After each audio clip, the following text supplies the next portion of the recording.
All right, ladies and gentlemen, welcome to Camp Content, where today's minds in marketing and communication gather around the proverbial campfire to share strategies that ignite brand narratives and fan the flames of innovation in the digital world. That's a whole mouthful right now.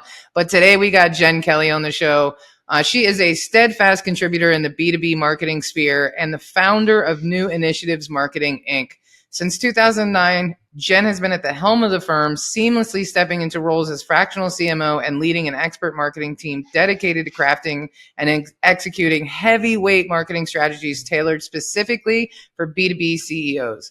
Beyond her leadership at NIM, Jen ventured into the SaaS domain with Nimble Quotes, a novel service designed to enrich the Twitter feeds of subscribers with uplifting quotes from 2015 to 2024. So I just want to focus on since 2009, since 2015, and to 2023. We're talking about a massive digital space there, analog. There's a lot of valuable expertise, information, and experience in this conversation headed your way.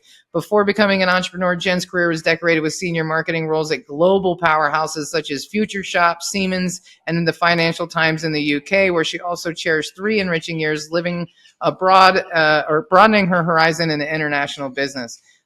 We'll definitely get into that because I love a good traveler, and so we're going to talk about living abroad, of course. A notable highlight in her community contributions is her involvement in bringing TEDx Women to Toronto, setting stages in 2013 and 2015. And to that, I say, hell yeah, Jen. Representation for women on stages is super important. Today, she's here to dive into the intricate dance between sales support and marketing in B2B environments, the value of consistent marketing efforts, and how seasoned companies can still find themselves at crucial turning points requiring skilled marketing direction. So without further ado, welcome to the show, Jen. Wow, thank you. Absolutely. Thank you. I am legitimately excited to have this conversation. Anybody that's been in the marketing space for as many years as you have has a lot of value to bring to the table. And I think that matters more than ever in this rapidly changing environment that we live in and that we're all trying to survive in with our businesses. So thank you for coming on the show today. Absolutely. I'm looking forward to it. It'll be great. Yeah, me too. So let's talk a little bit, number one, about the business, about New Initiatives Marketing. Let's just do a quick business snapshot. So, 2009, is that when the company was formed? It was. Yeah. Just me. And then I have grown it. All right. And how many employees and contractors do you have? We have 6 people that our clients interact with every single day. And then we have a bench of 12. And what I mean about a bench is there's things in marketing that you need from reliable sources, but you don't need them every single day. So an example of that is research, right? So 6 plus 12 would be the answer. Gotcha. And where are your clients based for the most part? Clients are based, they're usually evenly split between Canada and the US. So we're based in Toronto, but we work North American wide. And are you working with like small companies, really big companies, a combination? What's your client profile look like? Yeah, our client profile. So we focus on B2B, and I know that's like a huge bucket as well. Where we typically focus is so B2B. So think of non-food manufacturing, industrial, oil and gas, electric utilities. Some people call it the real boring stuff. We find it interesting, but that's where we focus. Small. So our largest client we've had is $70 billion on the stock exchange. So I can talk about how we help those kind of clients. Most are 3 million and above. Gotcha. That's super helpful information. All right, so let's talk about the inception of New Initiatives Marketing. Where did that come from? What lit that fire to create the company? Oh, what lit that fire? Well, I would call myself the reluctant entrepreneur, I have to tell you. A layoff. So in 2009, when there was a, financial crisis, people say, 2008, 2009. Anyways, July 2009, I was laid off from my lovely corporate job. I was one of those weirdos that enjoyed the corporate world. I enjoyed being part of a big marketing team, laid off. So it was the kind of thing where I didn't really know what to do. At the time, in this area here, so within Toronto, there was that was happening all across the board. So it wasn't as if, our company was having a hard time, I could go somewhere else. It was, all right across the board. And I think I have to owe it to my old boss that kind of lit the idea of like how this could work. Because I remember, he was telling us, okay, you guys are laid off. It was, not a surprise, but still, right? You think maybe you can, be spared, right?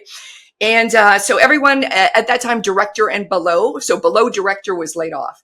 And we had a huge marketing team. And I remember asking him, I was like, what are you going to do with all these campaigns that have to get out? And he was just like, I'm not so sure. I don't really know.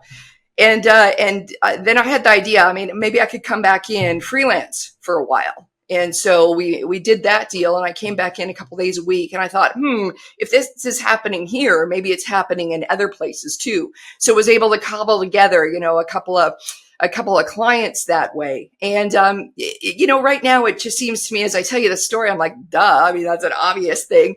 But for me, I was kind of raised corporate. And what I mean by that is, went from school and do a big corporate job and just went corporate job to corporate job.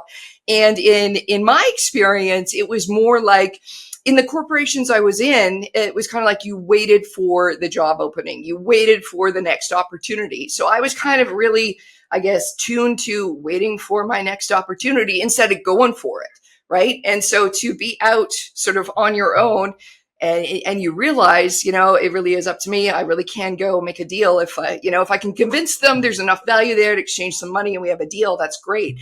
And that was just mind blowing to me. Like the freedom to be like, oh, I don't have to wait for that job posting. I could just go for it. So anyway, so that's how it started. And the idea was to sort of wait out the recession and then get right back into a corporate job.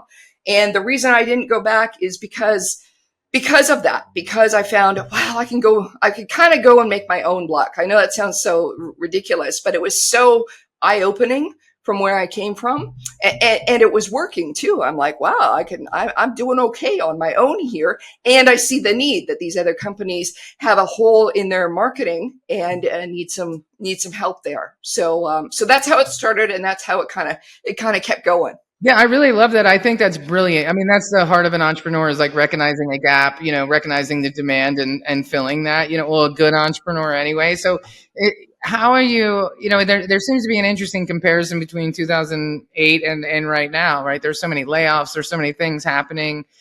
How do you see this role as a fractional CMO then versus now? Like, how are you navigating those spaces and figuring that out in this new world? Because it seems like there's a lot of that happening right now. Yeah, there is a lot of it happening right now. It's just so funny though, like going through recession by recession, each one is different, right? Even though you've been through a few and you just think, okay, I'm armed for this one this time. There's always something out of left field that makes it, you're experiencing certain challenges new for the first time too. So they're not the same. What is different about this time is having come through COVID. Most companies now have a different view about virtual work and about hiring vendors that deliver virtually. Prior to COVID, that was probably our number one objection, was like, oh, you're kind of, a virtual company and, we're not really sure, not really comfortable, not really sure. So that would be an objection. Obviously, the clients that we did bring on didn't have a problem with that, or we won them over and we were able to, deliver and make them, make them trust that we could do the work. So right now, that is a huge opportunity for people. So if you're thinking of, if we're talking about someone who's been laid off and wondering, how do I get going? How do I, sort of cobble together some work until the idea of being a consultant, about being virtual, about being able to, come in for a few months and do something, you have an excellent opportunity right now, because that kind of work or that kind of way of working is not viewed with any kind of disdain or any kind of like, I'm not really sure about you. It's not very professional. It's very professional. So for that, there's lots of hope out there for sure. What I'm noticing as well is, in comparison, the plans. So we do a strategic plan for a company for their marketing. The plans previously could look out 3 to 5 years. Now they're like, maybe a year at best, but give us something rolling. And how do we give us a plan for how we react if the market changes, if something new comes into the market, if we have to change. So there's a lot, it's a lot quicker. And they want to be prepared for the change. I know that sounds kind of funny, but like, what do we do if this thing isn't working? How fast can we pivot on that? What's your plan B? That kind of thing. So I haven't seen that previously. So that would be the difference. And how do you assess the needs of a company that's traditionally been sales led? How do you navigate those spaces? Yeah. Well, they will come to us. So sales led is all great until your sales start to plateau and you're like, what is going on here? Right. And so that's the time that it's best that we can come in and assist. Some of the things that we have seen when we go into those businesses is that there may not be I guess, robust messaging, meaning that the sales team feels really beat up on price. They've tried a couple of different messages and they end up discounting. And so that can largely be because of either some positioning that needs some refreshing, or perhaps positioning wasn't done in the beginning. Perhaps they were their only kind of show in town and were, off to the races that way. And now it's getting more and more competitive, and they got to figure out where you sit next to what's going on in your market. So that will be one thing. The other thing we notice is that there is no lead or little lead nurturing. So meaning they have an interested lead come in, they may be speaking with them, they may get them to proposal. The follow-up is just either non-existent or not fast enough. And that's another area that we can help with. I mean, and this is not to say that the sales folks aren't doing their job. I mean, they got enough to do, going out there, doing the pitches, following up, getting rejected. We have to remember that. I mean, it's a really hard job, right?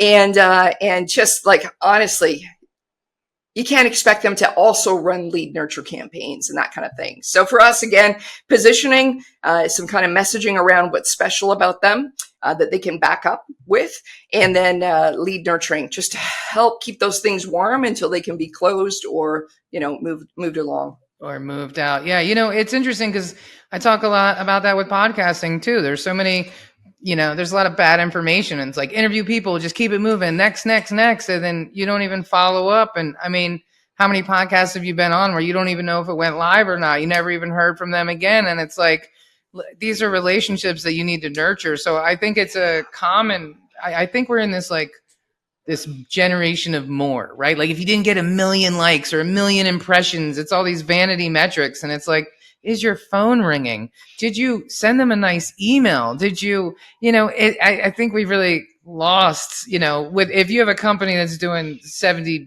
billion on the, exchange, then then it's a numbers game. But for a lot of people, it really comes down to nurturing those relationships, so they're going to close or not, right? And I think we're missing a lot of that for sure. So can you give me a good success story from your with your company for a client that you have achieved, something that you know you could replicate again? Oh, yeah, absolutely.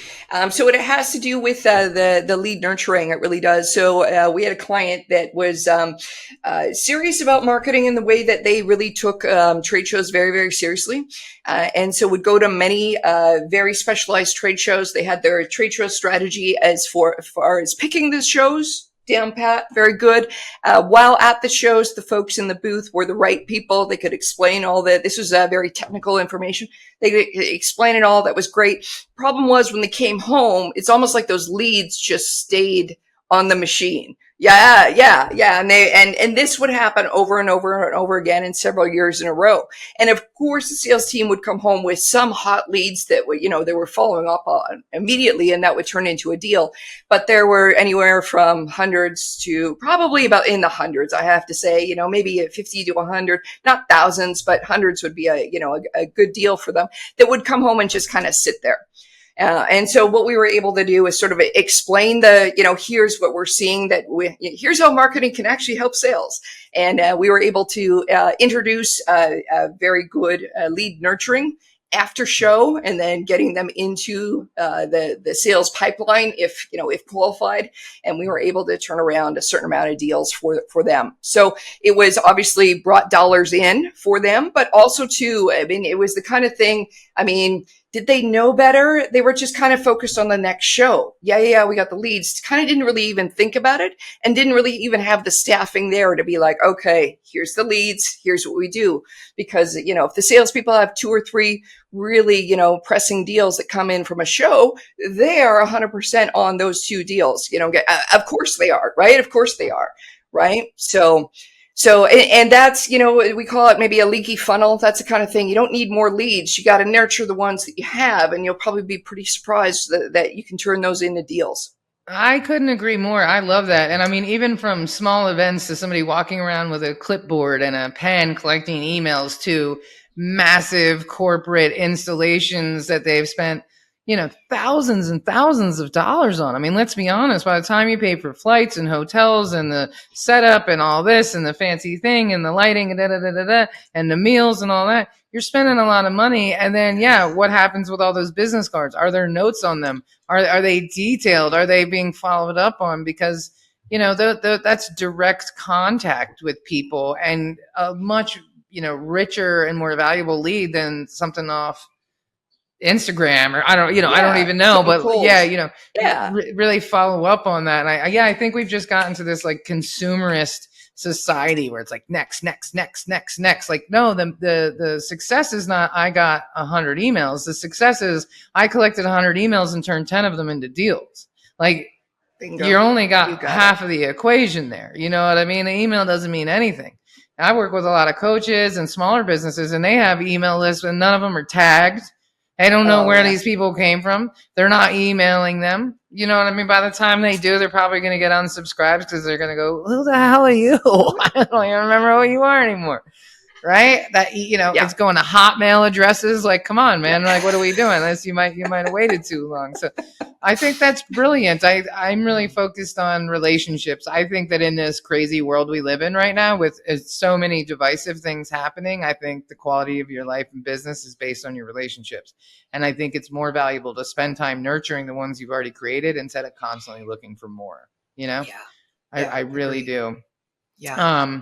All right. So can we talk about, I don't want to talk about AI because there's enough of that going around, but how are you navigating, like, everything is changing. So how do you keep your team nimble in this space? Or is what you're doing relatively old school with a new school lift?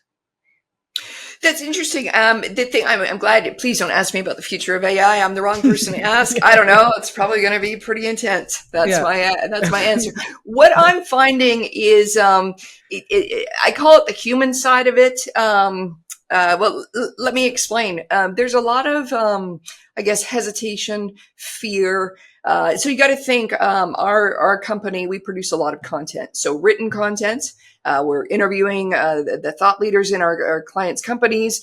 We're getting their information right from the horse's mouth. We're putting it out as their information. We're getting them to sort of rise in their visibility throughout their industry. We're getting the potential customers to trust these companies more and more because they're seeing, who are the folks internally and whatnot.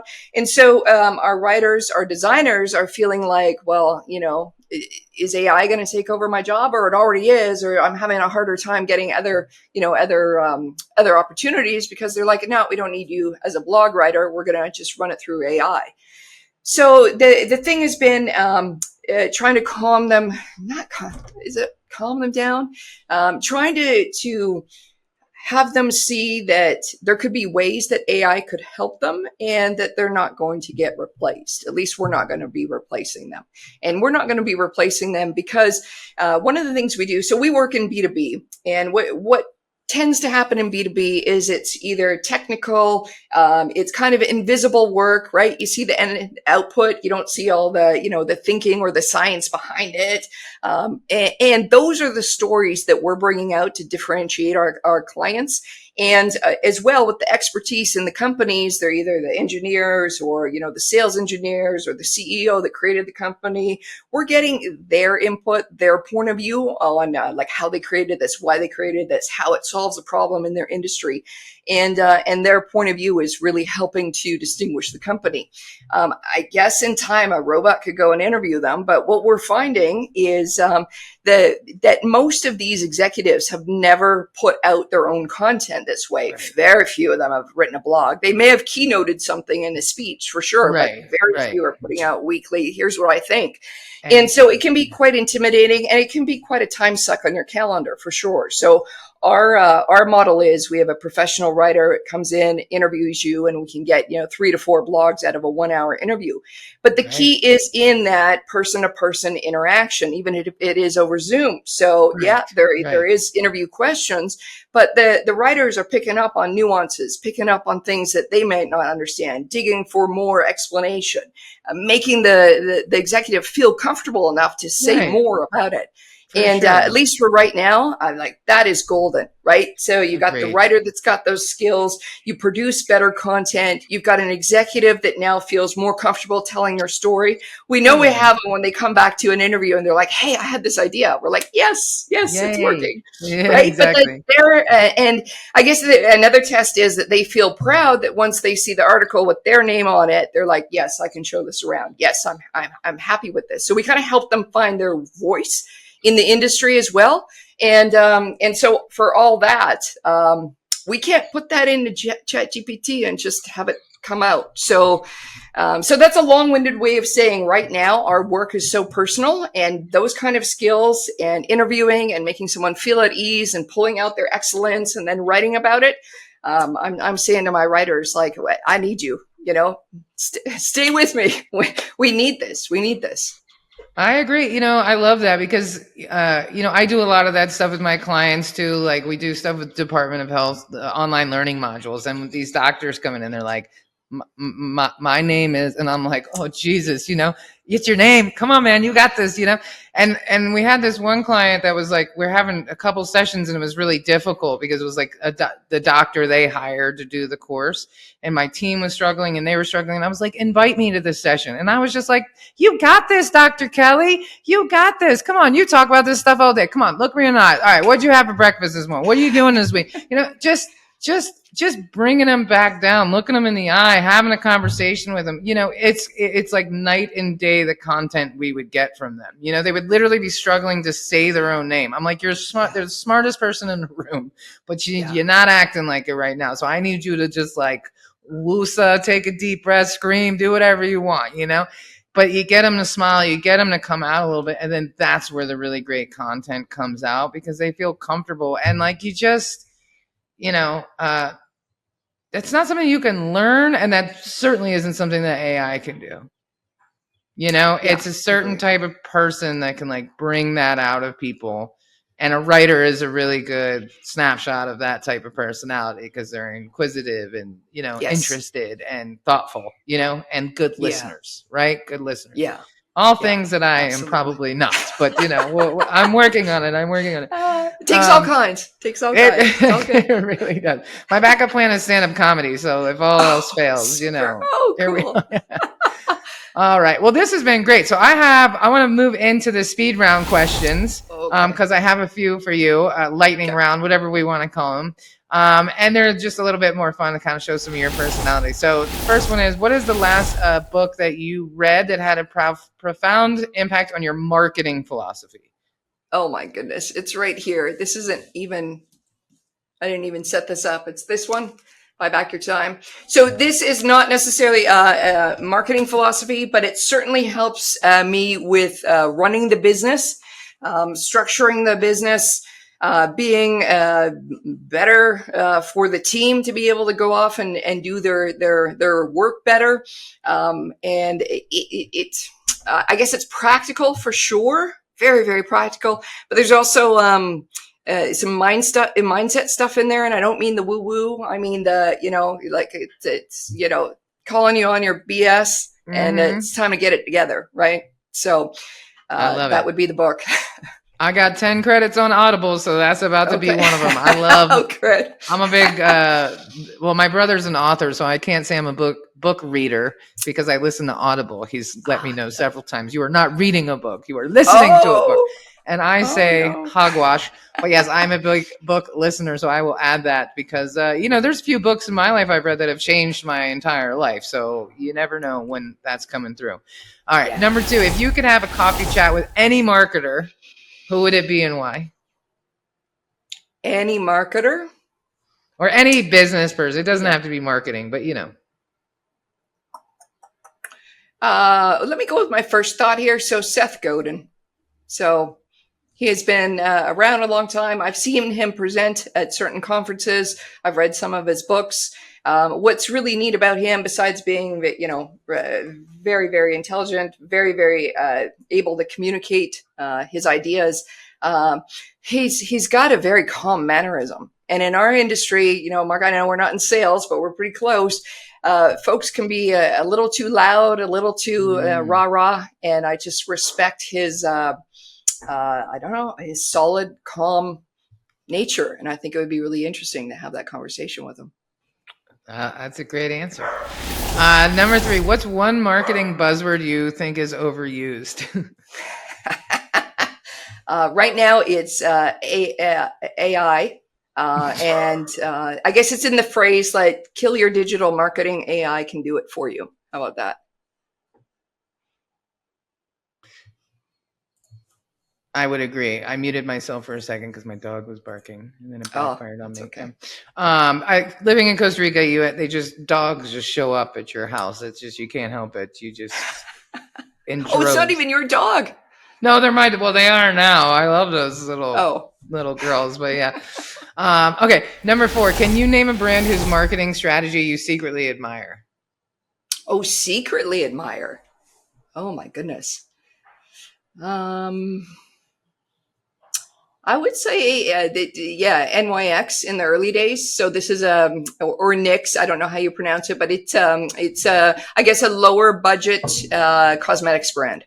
Okay, cool. I'll have to check that. And why? What draws you to them? Why? Well, just because. So usually the lower budget doesn't get much attention because they don't have much money to explode into the market. So that they were able to do that, as well as the quality for the price point is can rival some of the fancier stuff. So I was impressed. By that. I love a good scrappy deal. I love it, especially if it's good quality, Okay, quick choice, Twitter or LinkedIn for B2B networking? LinkedIn. I agree. Twitter's a dumpster fire, if you ask me at this point. It used to be great, though. It did. Let me tell you. It used to be. There's still a lot of journalists and stuff on there, but for the most part, yeah. All right. Okay, I have a wild card question for you. Okay. And I like this one. If you were to start a completely different business outside of the marketing industry, what would it be? What would it be? Oh my goodness. It would be, I think it would be something to do with personalized tours somewhere. And when I say personalized, I'm making this up as I go because I don't know if it's out there. Maybe it is out there. But from my travels, I have seen that people are scared to travel certain places. And I don't mean that we're going anywhere dangerous, but happy with perhaps the tried and true. And it's only until someone can show them that new restaurant or the new city or the new place or the new thing or the, hidden thing down this alley that serves the best pizza or whatever it is.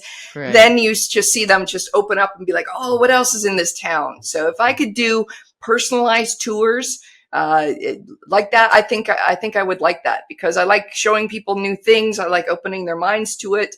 I do like the travel and I do like the personal interaction with folks. So I think I'd open something like that. Jen Kelly Travel Agency. It's got a nice ring to it. I love that too. Like I like traveling and experiencing things. I mentioned earlier I was a secret shopper for hotels, resorts, and casinos for a year, which it was like before 9/11, so I had aliases and like fake IDs. I went to New York City and got fake IDs and like on the credit card you could get an alternate user card, and so I would get matching. So one of my aliases was Dallas Mahoney. So ridiculous. But the problem is I'm a terrible liar. And so people are like, what's your name? And I'm like, Dallas. Like I'm not a liar. Unless you're like the police or the IRS, and then maybe I can squeak out a lie or two. But the rest, I'm just a painfully honest person. And so I messed myself up a few times, but I loved moving around and being alone. I met so many amazing people. Yeah. And it changed my life, because before that I wouldn't even eat alone in public. And then I got thrown into this job and I had to eat alone in public all the time. That was my job, was like literally doing restaurant evaluations for these hotels and stuff. So it changed me as a person. And I think travel is super important. I love that. I was thinking about this question. For me, I would love to like have a boat business or some opportunity where I could be on a boat, be on the water, and make money. I don't know what that looks like exactly, but wow, I love boats. Amazing. I love all boats, even ferries. I'm like, yay! I'm very easy to play. I am. I'm like, my friends all make fun of me. They're like, "Are you happy that you're on a boat by any chance?" I'm like, "Shut up!" It's better than being angry, right? Like at least I'm silly, excited about being on boats. What can I do? All right. So we got one more round here, and this can be a lot of fun too. This is the real or fake round. So I'm going to list off some podcast names, and then you can tell me if they're real or fake. Okay. All right. The number one, the Digital Marketing Podcast. Oh, that's got to be real. That is real. That was super lame. Why did I start with that one? Okay. Marketing Over Coffee. That's got to be real. You're killing it. All right. Market Movers and Shakers. Oh, that's probably real too. It's fake. I got you. Oh, it's fake. Oh, okay. It is. That's a pretty good one, though. I was going to say. That's a good name. Somebody should do that. Movers and Shakers. Okay. B2B Buzz Builders. Oh, my God. It's probably real. It's fake. Oh, it is fake. Oh, thank goodness. These are kind of boring today. Usually they're more fun, but that's okay. All right. And then the last one, viral voices behind the campaigns. Oh, my God. I'm going to say fake. That one is fake. But it kind of reminded me of, I was going to ask you a question about the importance of having the C-suite be visible, but you answered it without me asking. And that viral voices behind the campaigns kind of ties into that a little bit, like behind, maybe not viral voices, but behind the campaigns, behind the company, behind the curtain, who is it really, who's running this operation. So if you ever want to start a podcast. Yeah. Well, it's important too, because it seems like a lot of our clients, before they work with that, they're like, their number one complaint, we're the best kept secret in the industry. Like we're better than these guys and these guys. We have more, innovative technology than those guys. Like, well, yeah, you got to get your story out there. If nobody knows. Yeah. Then they can't champion your story. They can't like you. They can't want to tell other people about you. I know, if I like something, I'm telling people about it. Like I subscribe to the Morning Brew. I'm Irish and Catholic. You know what I mean? My mom's from Brooklyn. My dad's from the Bronx. My whole DNA is sarcasm. So when the Morning Brew came out, I was like, finally a news digest I can get behind. And then I shared it with a lot of people because I liked it. Right. So it's like, if you want people to tell your story, you got to tell it. If you want them to share that story, you got to tell it in the first place. Otherwise, nobody knows, right? And the best kept secret is the worst kept secret, technically. Yeah, not good. Not good. I mean, it's great for referrals, the whole bit. That's great. But you got to grow your business, right? If you got this interesting technology, if you're really solving these problems that, the whole world in your industry has, let's go help some people, right? So. Well, I think that's an excellent way to end this conversation. If you feel like you are the best kept secret in your industry and you don't understand why people don't know about you, then you should hit up Jen Kelly today, because she can help put all that together. Jen's company is constantly growing and is absolutely ready for some new business and new clients and can expand at the drop of a dime. So if you are interested in furthering this conversation with Jen, definitely hit her up in the links below.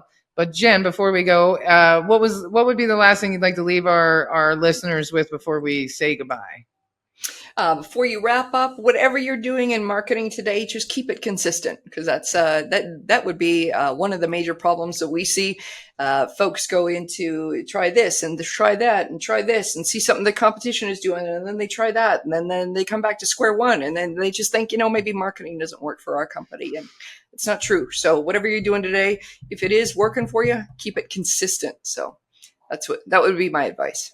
I think that's fantastic advice. Very practical, very realistic, and can be used for anybody with a business, big or small. So thank you for that little gem. So Jen, it was absolutely wonderful hanging out and chatting with you today. We didn't even get into like you living abroad and all that. So maybe we'll have to have you come back and we'll do a whole episode about that. But cheers to you for being a trailblazer, truly and honestly. And I can tell from talking to you that you really have a lot of experience and knowledge. And I'm sure that our listeners will resonate with that as well. And hopefully the phone will start ringing, and hopefully we'll see you again. We'd love to have you come back another time and talk more about living abroad and running a business. Will do. Yeah, Woo, absolutely. Yes. Thank you so much. Thank you. So thank you for tuning in to Camp Content. I hope you find the information valuable. I know these conversations just seem to be getting better and better every single week. So much knowledge and actionable items that any business can do. So if you're struggling with getting clients in 2024 and things have changed and your pipeline isn't as full as it used to be, I hope you enjoyed these episodes, because this content is exactly for you. So until next time, be excellent to each other, and I will see you on the internet.